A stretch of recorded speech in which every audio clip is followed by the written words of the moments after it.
하나님 말씀은 요엘서입니다. 요엘 2장 12절부터 17절까지입니다.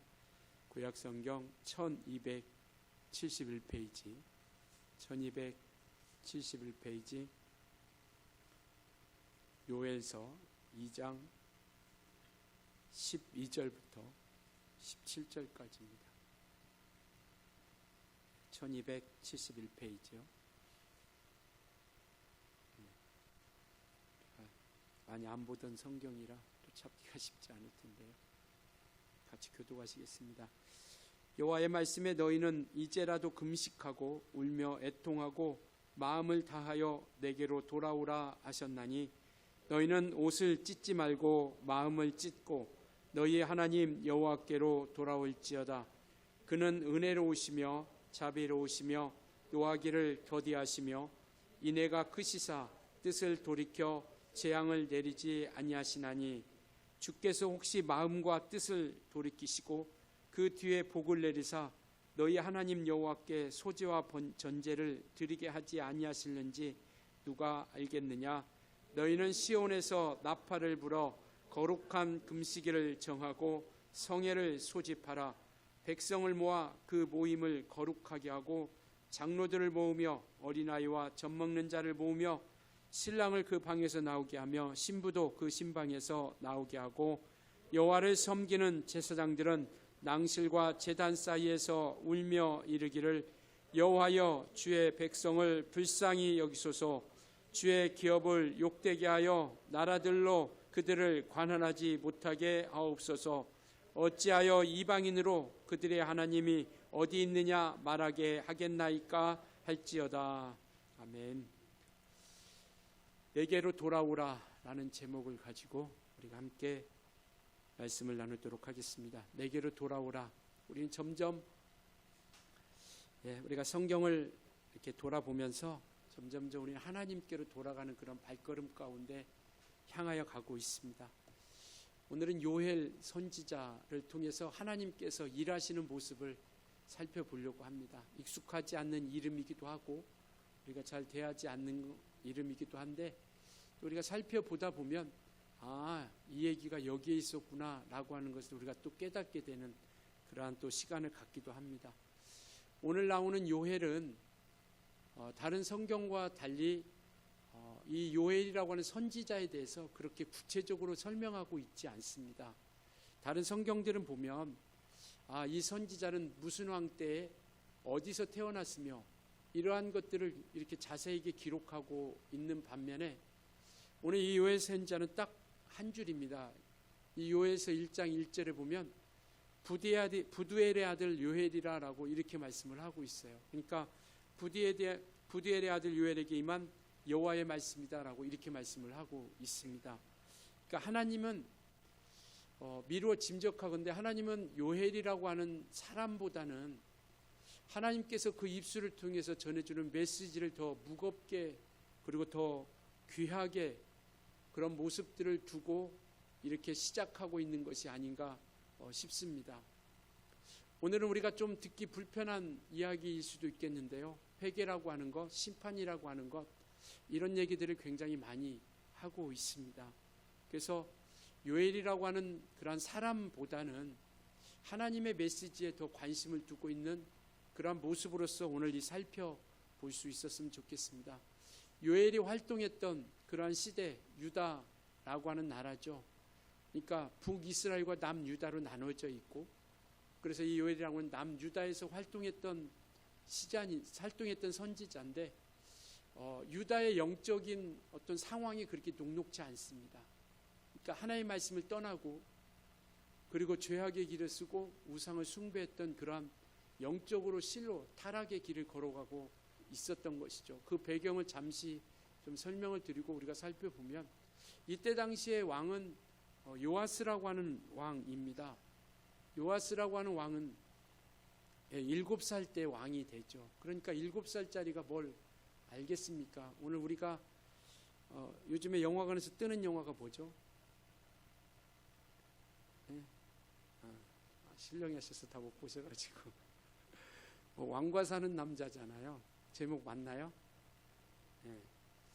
그 어린 단종이 왕위에 올라와서 뭘 할 수 있을까라고 이런 모습, 그런 무기력한 모습들을 우리가 살펴보았는데, 오늘 요아스라고 하는 이 왕은 7살의 왕이 되었습니다. 그러니까 무엇을 할 수 있었겠어요. 그런데 감사한 게 뭐냐면 제사장 여호야다라고 하는 사람이 영적으로 신령했던 사람입니다. 그렇기 때문에 이 요아스라고 하는 왕을 온전한 길로, 선한 길로, 생명의 길로, 그리고 그러한 신령한 영적인 길로 인도를 했죠. 그렇기 때문에 이 유다라는 나라가 그렇게 하나님 보시기에 아름다운 그런 모습으로 나아갑니다. 그런데 문제는 이 여호야다라는 제사장이 죽은 다음의 문제죠. 죽은 다음에 이 요아스라고 하는 사람이 의지할 때가 그냥 팍 꺾어버린 거예요. 그렇기 때문에 사람들을 의지할 수밖에 없는 것이죠. 그러다 보니까 어떤 세상의 권력, 지위 잡은 자, 힘 있는 자들을 의지하다 보니까 하나님을 더욱더 점점 멀리하게 된 겁니다. 죄악의 길에 서고 우상을 숭배하고 말씀을 떠나게 되고, 그 상황이 이 요엘의 상황입니다. 그래서 말씀을 떠나는 그런 상황. 그래서 하나님께서 더 이상 두고 보지 않는 거죠. 그래서 이 요엘 선지자를 통해서 메뚜기 재앙이라고 하는 심판이 있다라는 것을 경고합니다. 메뚜기 재앙과 가뭄이라고 하는 이것을 통해서 하나님께서 그들에게 이와 같이 하나님의 죄에 대한 심각성, 너희들이 가지고 있는 죄의 모습이 얼마나 심각한가를 깨닫게 해주세요. 그 죄, 메뚜기 재앙과 함께. 메뚜기 재앙은 뭐냐면 모든 식물들, 그 모든 것들을 다 메뚜기 떼가 지나가면서 그냥 싸그리 다 농사지었던 모든 것들을 다 먹어치우는 것이죠. 가뭄을 통해서 그나마 자랐던 모든 식물들이, 그나마 좀 살았던 모든 식물들이 가뭄을 통해서 모두가 싸그리 말라지는 그런 모습 가운데서 하나님께서 그들에게 보여주시고 깨닫고자 하시는 것은 뭐냐면 죄가 얼마나 심각한가라고 하는 것을 보여줍니다. 죄의 결과가 얼마나 비참하고 심각한가. 그리고 또 하나는 뭐냐면 이와 같이 하나님의 준엄한 심판이 있다라는 것을 보여주고 있는 겁니다. 그러니까 이것은 단순히, 지금 요엘 선지자는 우리에게 말씀하고 있는 건 뭐냐면 이것은 단순히 자연재해가 아니라 하나님의 죄에 대한 심각성과 준엄한 심판이 있다라는 것, 이것을 말씀하고 결국 뭐냐면 하나님께로 돌아오기를 바라는 겁니다. 회개를 촉구하고 있는 것이죠. 그래서 하나님의 심판을 초래한 그러한 그들의 죄를 슬퍼하고 애통해하라라고 말씀을 하고 있죠. 그러니까 나타난 결과가 아니라 그 앞에 하나님 앞에 지었던 모든 죄를 통해서 슬퍼하라라고 말씀하고 있죠. 1장 8절에 오면 이렇게 얘기합니다. 너희는 처녀가 어렸을 때 약혼한 남자로 말미암아 굵은 배로 동이고 애곡함같이 할지어다. 9절 같이 읽을까요?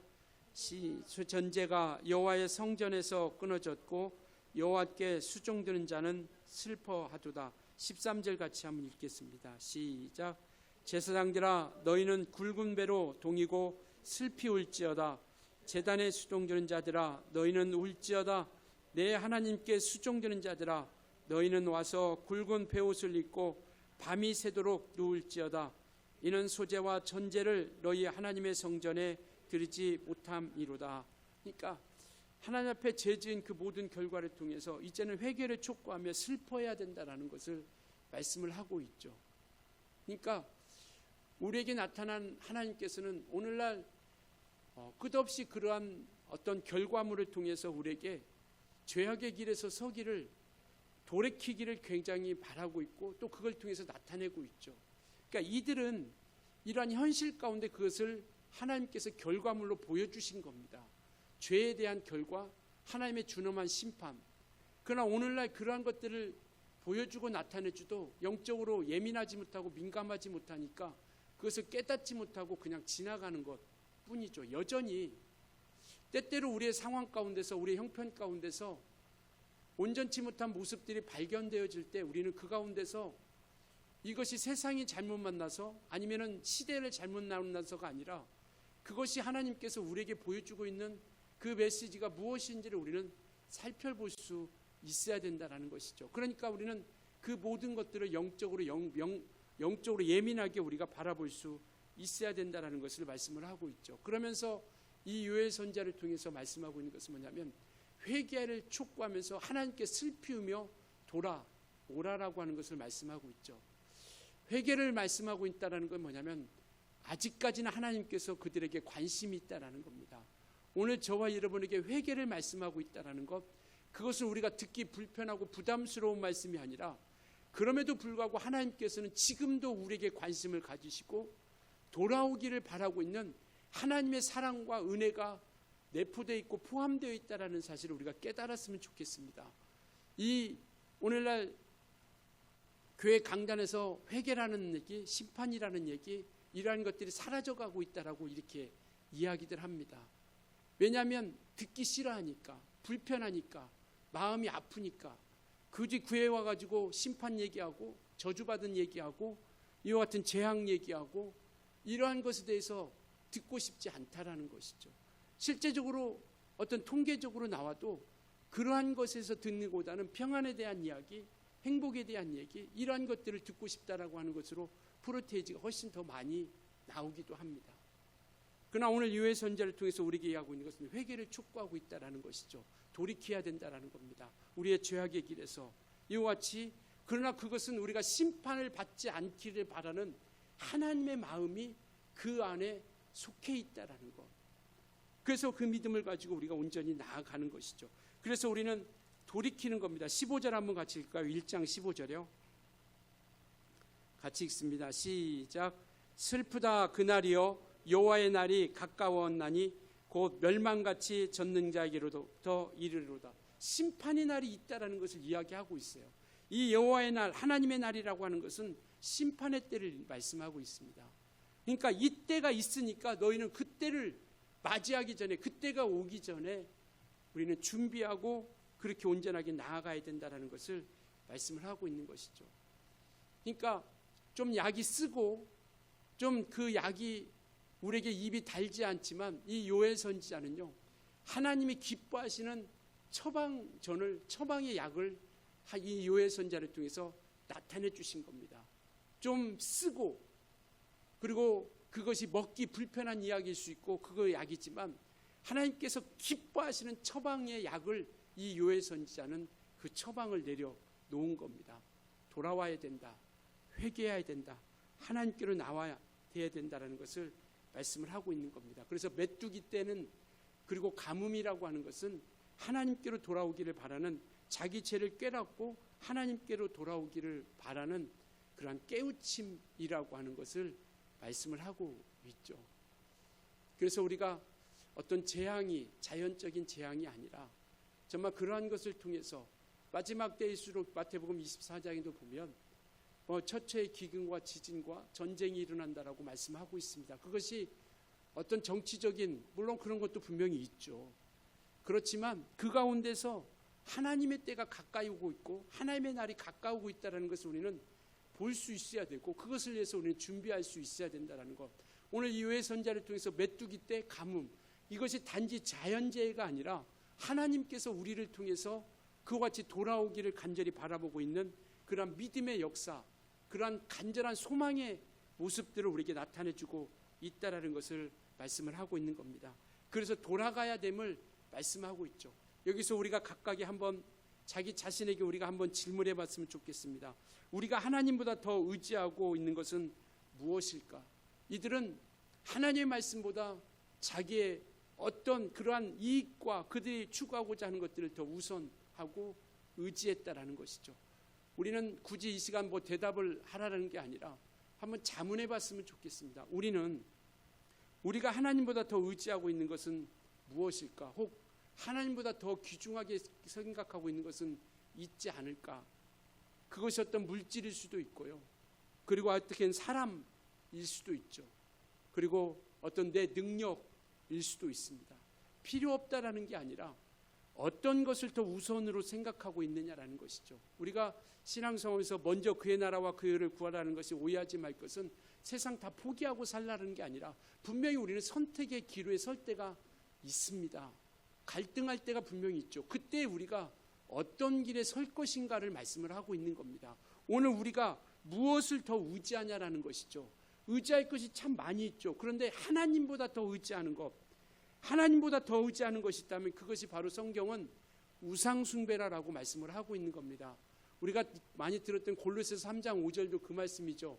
탐심은 우상숭배니라. 그러니까 하나님보다 더 큰 욕심, 하나님으로 만족하지 못하고 하나님보다 더 큰 욕심을 내는 것, 이것을 우상이라 이렇게 생각하는 것이죠. 한번 생각해 봤으면 좋겠습니다. 믿음이 있다고 하면서 우리 자신 한번 돌아봤으면 좋겠어요. 믿음이 있다고 하면서 어떤 어려움과 곤경에 처할 때 우리는 어떤 기도보다 계산부터 앞서는 것은 아닌 것인가?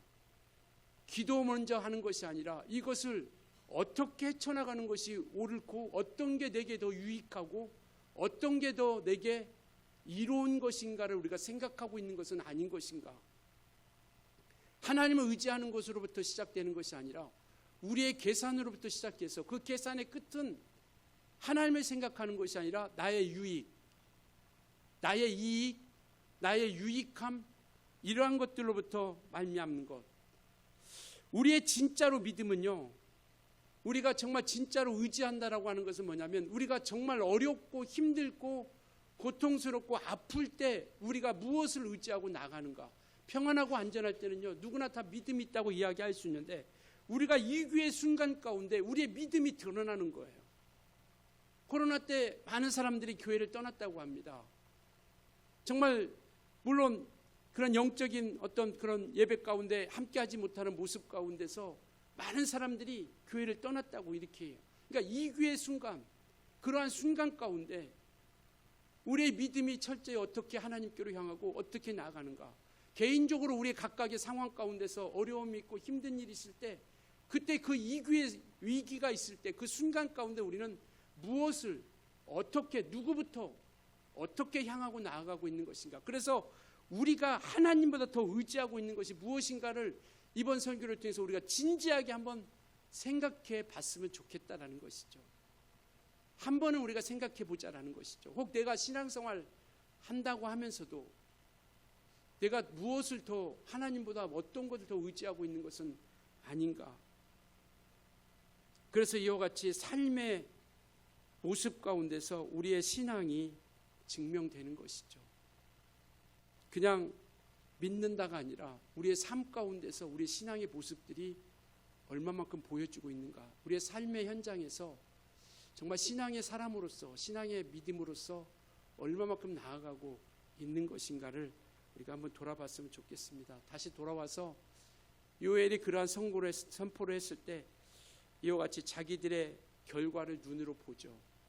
그러니까 그런 결과를 보니까 그들에게서는 이것이 정말 하나님의 심판이라고 하는 것을 실감하고 절감하게 되는 겁니다. 죄는요, 하나님을 모독하는 겁니다. 내가 실수한 것이 아니라 한번 실수했다, 한번 내가 잘못 갔다가 아니라 이 죄라고 하는 것은 하나님이 가장 싫어하는 거예요.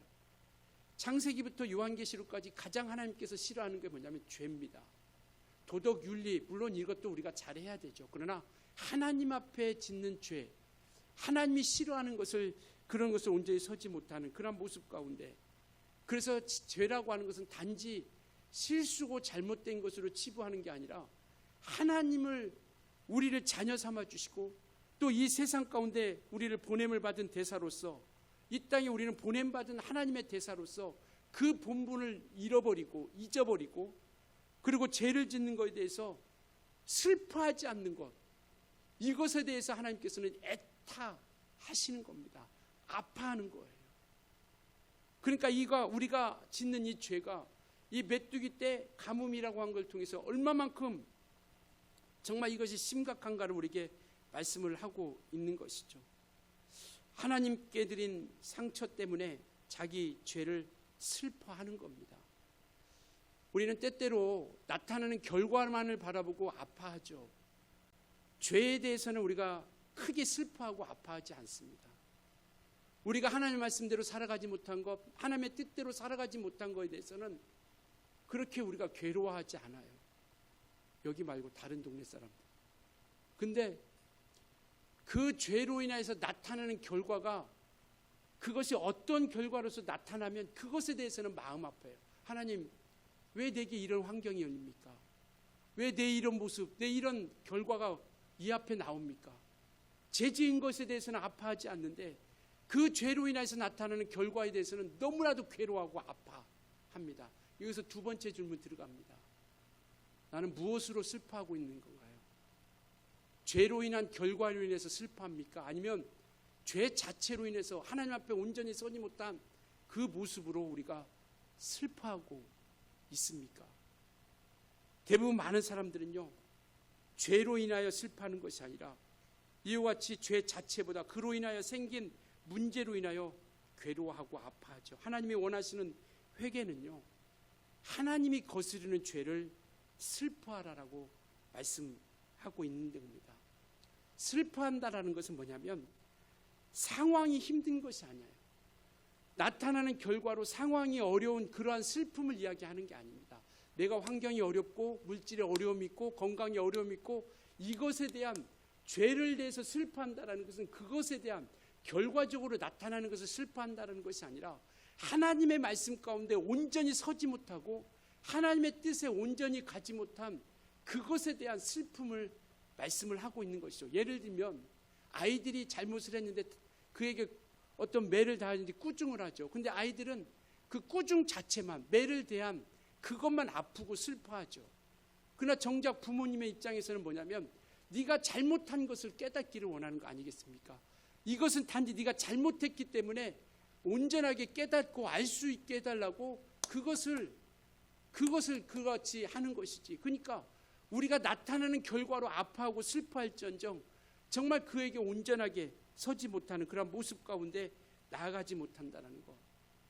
부모님에게 누가 되지 말자라고 하는, 뭐 요즘에는 그것이 잘 어울릴지 모르겠지만 그래도 최소한 뭐 3, 40년 전만 해도 정말 부모님의 얼굴에 누가 되지 않고 부모님의 이름에 누가 되지 않도록 살아야 되겠다는 그런 얘기를 최소한 우리가 많이 듣고 자라면서 나왔습니다. 그래서 네가 살아갈 때 어디 있든지 간에 너는 부모님에게 누가 되면 안 된다. 그리고 부모님 얼굴에 뭐 칠하면 안 된다라고 하는 이야기를 많이 하죠. 그러니까 내가 잘못하면 누가 욕을 얻어먹어요?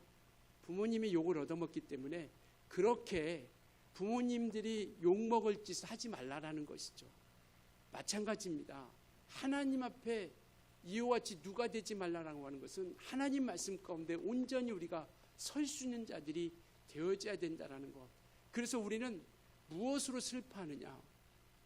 이것도 한번 우리가 스스로가 한번 물어봤으면 좋겠습니다. 굳이 이곳에서 답하지 않는다 할지라도 나는 어떤 것으로 지금 슬퍼하고 아파하고 있는 것인가? 어떤 것으로 눈물을 흘리고 있는 것인가? 어떤 것을 통해서 우리가 괴로워하고 있는 것인가? 라고 하는 것을 우리가 함께 나아봤으면 좋겠습니다. 회개는요, 그만두고 우리가 잘못된 길을 그만두고 멈추는 것, 물론 이것도 중요하죠. 그러나 이것은 온전한 회개라 말할 수 없습니다. 회개라고 하는 것은 우리가 잘못된 것을 그만둘 뿐 아니라 또 다른 그 더 나은 선택을 하고 그리고 무엇인가를 향해서 나아가는 것이 참된 회개라고 하는 것이죠. 그러니까 우리가 마음으로 슬퍼하고 마음으로 애통해하면서 잘못한 것을 우리가 깨닫고 그리고 그것으로 우리가 그만두는 것, 이것이 잘못된 게니까 내가 그만둬야 되겠다 라고 하는 것으로 끝나는 게 아니라 그만둔 것에서 그만둘 뿐만 아니라 우리는 새로운 삶으로서 더 나은 삶의 모습으로서 나아가는 것, 발걸음을 옮기는 것, 이것이 진정한 참된 회개라고 하는 것을 말씀을 하고 있는 것이죠. 그래서 요엘 시대에서는 요엘 선지자는 이스라엘 백성들에게 유다 백성들에게 이야기하는 거예요. 야, 너희가 죄를 진 것, 우상 숭배 그걸로 끝나는 게 아니라 하나님께로 돌아오라라는 거예요. 발걸음을 옮겨서 기쁨의 근본이 되시고 생명의 본이 되시고 생명의 근본이 되시고 우리를 만족해 하고 우리에게 정말 은혜를 주시는 그 하나님 앞에 돌아오라라고 말씀을 하고 있는 겁니다. 이게 참된 회개라고 하는 것을 말씀하고 있죠. 오늘 본문이 그거 말씀하고 있습니다. 12절 13절 한번 같이 읽을까요? 2장 12절 13절 같이 읽습니다. 시작. 여호와의 말씀에 너희는 이제라도 금식하고 울며 애통하고 마음을 다하여 내게로 돌아오라 하셨나니 너희는 옷을 찢지 말고 마음을 찢고 너희 하나님 여호와께로 돌아올지어다. 그는 은혜로우시며 자비로우시며 노하기를 더디하시며 이내가 크시사 뜻을 돌이켜 재앙을 내리지 아니하시나니 자기 죄에 대한 진정한 슬픔 그리고 자기 죄에서 돌이켜 그리스도께로 나아가는 것 거기서 한 걸음 우리가 더 나아간다면 지속적인 변화를 이루어 가는 겁니다. 완벽하자라는 게 아닙니다. 우리가 그리스도께로 나아가는 발걸음으로 옮기자라는 것이죠. 잘못된 줄 알면서도 우리가 계속 가지는 말자라는 겁니다. 바로 회개라고 하는 것은 바로 그거예요. 우리가 운전하시는 분들은 내비게이션 항상 사용하죠. 가다 보면 경로를 이탈할 때가 있죠. 그러면 내비게이션이 뭐라고 그래요? 네, 뭐라고 합니까? 경로를 이탈했습니다. 다시 재설정해 주죠. 그럼에도 불구하고 고집 있는 사람들은 너는 그대로 얘기해라. 나는 내 마음대로 가겠다고 계속 가죠. 이게 잘못된 긴 줄 알면서도 계속 가면 목적지와 점점점 멀어지죠. 바로 신앙도 마찬가지입니다. 이것이 잘못된 줄 알면서라도 계속 그것을 반복적으로 습관적으로 계속 하다 보면 하나님과의 관계는요 점점 멀어질 수밖에 없는 겁니다. 그것이 잘못된 길이라고 생각되면 빨리 돌이키셔야 돼요. 그것이 잘못된 것이라고 생각되면 빨리 그리스도께로 가고 그러한 삶의 변화를 모습을 통해서 우리가 나아갈 수 있어야 된다는 것이죠. 성경은 그래서 아담 이후로부터 죄 지은 그때로부터 계속 성경은 일관되게 이야기하고 있는 것이 뭐냐면 하나님께로 돌이키라라는 겁니다. 하나님께로 돌아오라라는 거예요. 에스겔 선지자도 너희가 하나님께로 돌아오라. 말라기에서도 뭐라고 말씀하십니까? 너희가 하나님께로 돌아오라. 그리하면 하나님께서 맞아주신다라는 것이죠. 예수께서도 뭐라고 말씀하고 계세요? 너희가 내게로 돌아와라 라고 말씀을 하고 있는 겁니다. 정말 주님께서는 일관되게 우리에게 계속 돌이키라라고 말씀을 하고 있습니다. 세 번째 질문입니다. 돌이킴의 질문이죠. 나는 지금 어디에서 돌아서야 되는가? 우리는 지금 어디에 서 있는 건가요? 나는 지금 어디에 서 있죠? 나는 지금 어디에서 돌아서야 됩니까? 우리가 혹 하나님보다 앞세우고 있다는 것, 이건 각각이 다를 수 있겠죠. 그러나 한번 우리가 해보셨으면 좋겠다는 겁니다. 나는 지금 어디에서 돌아서야 하는가? 지금 나는 어디에 서 있는 건가? 한 번은 우리가 생각하고 돌아봤으면 좋겠다는 것이죠. 하나님보다 앞서고 있는 것, 반복되고 있는 죄의 자리, 그리고 하나님 없어도 괜찮다고 여기는 영역, 바로 그 자리에서 하나님께로 향하여 방향을 틀 수 있는 우리 모두가 되어줄 수 있길 예수로 축원합니다. 어디에 서 있는 것인가?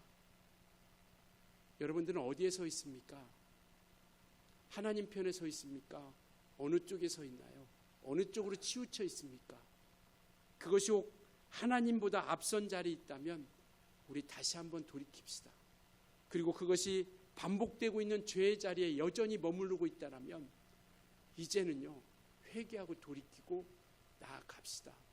그리고 하나님 없이도 괜찮다고 여기는 영역이 있다라고 하면 이제는 하나님 없이 살 수 없다고 고백하며 나아갑시다.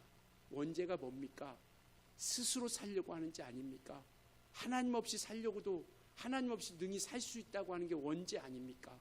스스로 살 수 없는 자가 스스로 살려고 하는 것, 하나님의 영역 밖에 나가면 살 수 없는 자가 너무나도 자연스럽고 편안하게 살아가고 있다라면 그 또한 우리는 온전치 못한 모습이라는 것이죠. 회개는 하나님께를 돌이키는 마음으로 시작됩니다. 베드로가요 주님과 함께 할 때 내가 정말 주님이 네가 닭 울기 전에 3번 나를 부인하리라라고 이렇게 말씀을 하실 때 베드로가 주여 결코 이 일이 내게 정말 내가 결코 주님을 부인하지 않겠습니다라고 이렇게 얘기합니다. 그리고 이제 주님이 잡히고 그 잡히시던 밤에 그 주님을 멀리서 바라보는 베드로에게 한 여종이 와서 너도 그 도당이다. 너도 갈릴리 사람 아니냐. 너도 예수와 함께 있지 않았느냐. 3번 묻죠. 그때 3번 다 부인합니다. 마지막은요 저주하며 부인하여 이르되라고 이렇게 말씀하고 계세요. 저주하면서 부인하면서 내가 너를 도무지 모른다 라고 이렇게 얘기합니다. 그때 성경이 뭐라고 말씀하고 있냐면 이렇게 말씀하고 계세요. 베드로가 주님이 하신 말씀이 생각하여 통곡하여 나가니라 라고 이렇게 말씀하고 계세요. 주의 말씀이 생각나서 통곡하여 오는 것, 이게 마음을 찢는 겁니다. 마음을 돌이켜서 삶으로 옮겨지는 것, 행동으로 나아가는 것, 이게 마음을 찢고 우리가 참된 회개로서 나아가는 것이죠.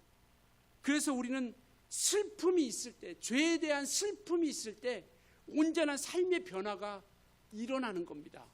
죄에 대한 슬픔이 없고 죄에 대한 경각심이 없고 죄에 대한 그러한 것들이 느껴지지 않으면 삶에 대한 변화는 일어나지 않아요.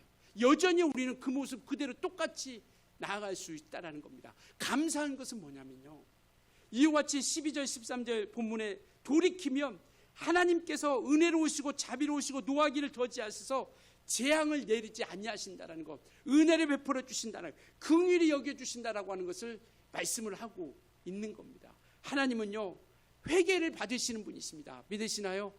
우리의 회개를 기억해 주시는 분이세요.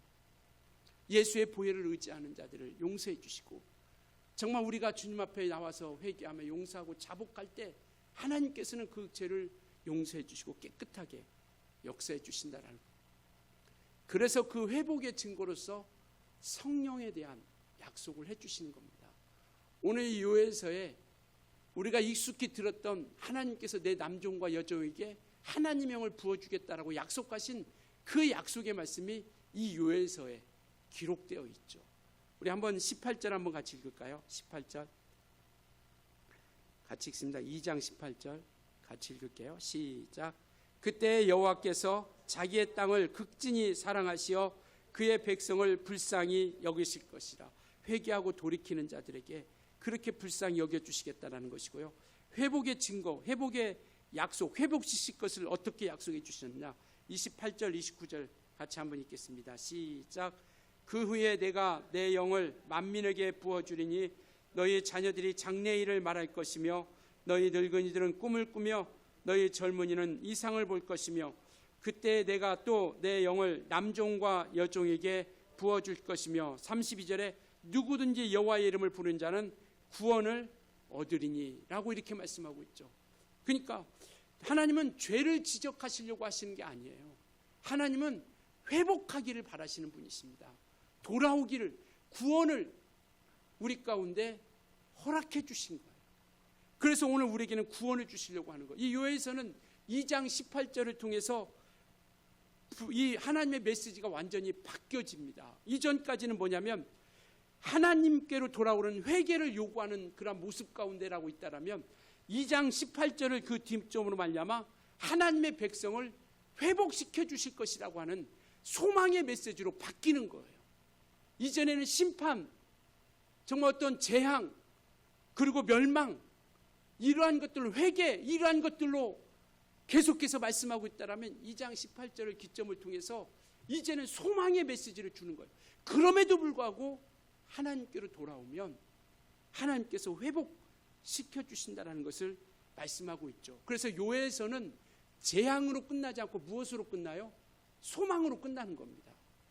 이게 우리에게 주신 하나님의 은혜예요. 재앙으로 끝나지 않고 그냥 재앙, 심판 여기만 머물려 되면 그냥 멸망뿐이지만, 그러나 하나님은요, 재앙으로 끝나지 않고 소망의 메시지로 끝내주신다라는 것, 이것을 우리에게 말씀을 하고 있습니다. 예수 믿는 모든 사람들에게 성령을 부어주실 것을 약속하고 있는 겁니다. 말세에 예수님이 오신 시대를 말세라고 합니다. 말세에 내 남종과 여종에게 내 영, 하나님의 영을 부어주신다라고 말씀하시더니 마침내 사도행전 2장을 통해서 성령의 기름 부음의 역사들이 나타나기 시작하는 것이죠. 사도행전 2장 1절부터 3절까지 한번 보여주실래요? 네, 같이 읽습니다. 시작. 오순절날이 이미 이름에 그들이 다 같이 한 곳에 모였더니 호련히 하늘로부터 급하고 강한 바람 같은 소리가 있어 그들이 앉은 온 집에 가득하여 마치 불의 혀처럼 갈라지는 것들이 그들에게 보여 각 사람 위에 하나씩 임하여 있더니, 마침내 이 요엘 선지자는요, 예수님 오시기 전에 800년 전에 활동했던 선지자예요. 그런데 이미 800년 전에 예언했던 그 예언의 역사가 마치 정말 이와 같이 사도행전을 통해서 그 역사들이 이루어져 간다는 것을 보여주고 있는 것이죠. 이래서 이와 같이 성령은 잠시 머무는 것이 아니라 이제 영원토록 함께해 주시겠다는 것. 요한복음 14장 16절에 보면 성령이 임하시면 내가 너희와 영원토록 함께 해주시겠다라고 말씀해 주시고 있고, 이 역사는요 지금도 초대교회 이후로부터 지금까지 계속 유효하다라는 사실을 믿으시길 예수님으로 축원합니다. 끝난 것이 아니라 지금도. 그래서 요한복음 15장 26절에는요 나오시는 진리의 성령이라 이렇게 말씀하고 계세요. 그분은 나오시는 분이세요. 예수 그리스도는 나오신 분이에요. 이미 2000년 전에 나오신 분이에요. 예수 그리스도는. 그런데 성령께서는 나오시는 분이라고 하는 것은 현재형으로 되어 있다는 거예요. 지금도 계속해서 성령께서는 나오시고 계시다라는 거죠. 하나님께서, 예수께서 하늘에 오르셔서 아버지께 구하여 성령을 정말 마가다락방을 통해서 성령을 이 사도행전 2장에 보여주더니 그때로 그 이후로부터 계속 성령은 믿는 사람들을 통하여 계속 나오고 있다라는 것이죠. 그래서 예수 부활하신 후에 50일째 되는 날 바로 성령이 임하시는 것이고, 그래서 우리는 50일째 되는 날 성령 강림주일로 우리가 함께 지키고 있습니다. 약속이 이루어지는 것. 그래서 하나님은 돌아오는 자를 반드시 지켜주신다는 것. 우리는 성령이 임했다는 것, 하나님의 영이 임했다고 하는 것은요 새로운 시작의 삶입니다. 이전에는 우리가 마귀에게 종노릇하며 우리 육체에 따라 살아갔다면 성령이 임하시는 순간 우리는 새로운 시작을 이야기하는 거예요. 요한복음 3장의 니고데모의 대화에서도 이렇게 말씀하고 있죠. 물과 성령으로 거듭나지 않으면 하나님 나라를 볼 수 없다. 거듭난다는 것, 다시 태어나는 걸 이야기하고 있죠. 성령이 임하신 것은요 다시 시작입니다. 다시 태어나는 거예요. 그때로부터 우리는 나아가는 겁니다. 그런데 여기서 중요한 것은 뭐냐면 하나님의 인내는 영원하지 않다라는 겁니다. 이 날이 곧 오늘 요엘 선지자가 이야기하고 있는 여호와의 날이라고 하는 하나님의 날, 하나님의 심판이 있다라는 것이죠. 지금 하나님께서는 오래 참고 계시지만 그 인내라고 하는 것은 영원하지 않고 반드시 그 결산의 날이 있다라는 것을 말씀을 하고 있습니다. 우리는 그 날을 준비하죠. 하나님의 날. 그 날을 우리가 기다립니다. 우리가 그 날을 사모하는 거예요. 왜? 그 날은 마귀와 그 모든 속해 있는 자들은 심판의 날이지만 우리에게는요 생명의 날이고 기쁨의 날이고 상급의 날이고 면류관의 날이라고 하는 것을 믿을 수 있기를 예수님으로 축원합니다.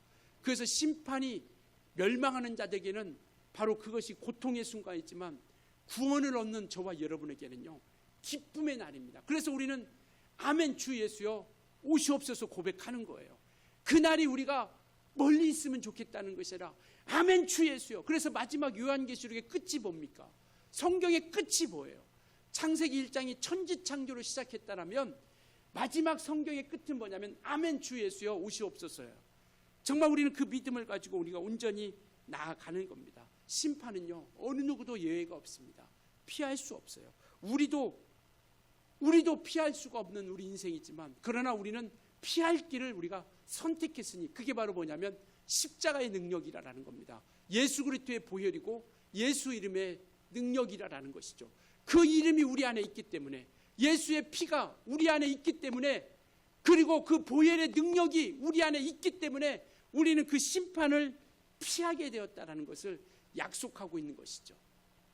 그러나 우리에게 또 오는 것이 있으니 뭐냐면 우리가 행한 대로 갚아주시겠다라고 약속하신 그리스도 앞에 우리가 모두가 함께 서야 할 때가 있다는 겁니다. 고린도후서 5장 20절에는 이렇게 말씀하고 계세요. 같이 한번 읽습니다. 시작.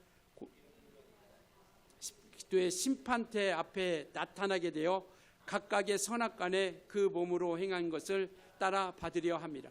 고린도후서 5장 10절이요. 그리스도의 심판대 앞에 선악간에 그 무엇으로요? 몸으로 행한 것을 우리가 이 땅에서 이 몸으로 행한 것을 누가 책임져야 될 때가 오냐면 영혼이 책임져야 될 때가 분명히 있습니다. 나 육체 내 마음대로 살다 가면 끝이지가 아니라 내 안에 있는 영혼이 육체가 행한 것에 대해서 책임져야 될 때가 있다라는 거, 우리 이것을 기억했으면 좋겠습니다.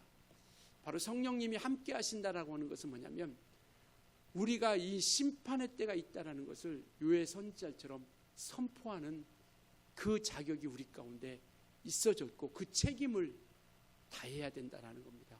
이제 저와 여러분은 성령을 모셨습니다. 이제 성령을 모신 자로서 이제는 하나님의 심판이 있다라는 걸 이 세상에 선포해야 된다는 거예요. 그리고 아울러 피할 길이 있다는 것, 이것을 함께 우리가 전해줄 수 있는 자, 바로 이것이 성령이 임하신 이들의 사명입니다. 하나님의 영을 부어주신 것은 바로 이와 같이 하나님의 날이 반드시 온다라는 것, 그리고 그 날을 준비해야 되고 우리는 그 날이 있다라는 것을 우리가 이 유해선자처럼 하나님의 날이 있다라는 것, 회개하고 돌아오라, 살 길이 있다, 피할 길이 있다, 바로 그것이 예수 그리스도의 공로를 힘입는 것이다. 그 공로를 힘입으면 바로 우리가 의롭다함을 얻어 영원한 심판을 우리가 면하게 될 것이다 라고 하는 것을 선포하고 전하게 되는 것이죠. 우리는요 이제 심판을 피할 길이 있음을 전하는 저와 여러분이 우리 주님의 교회가 되어질 수 있길 예수님으로 축원합니다.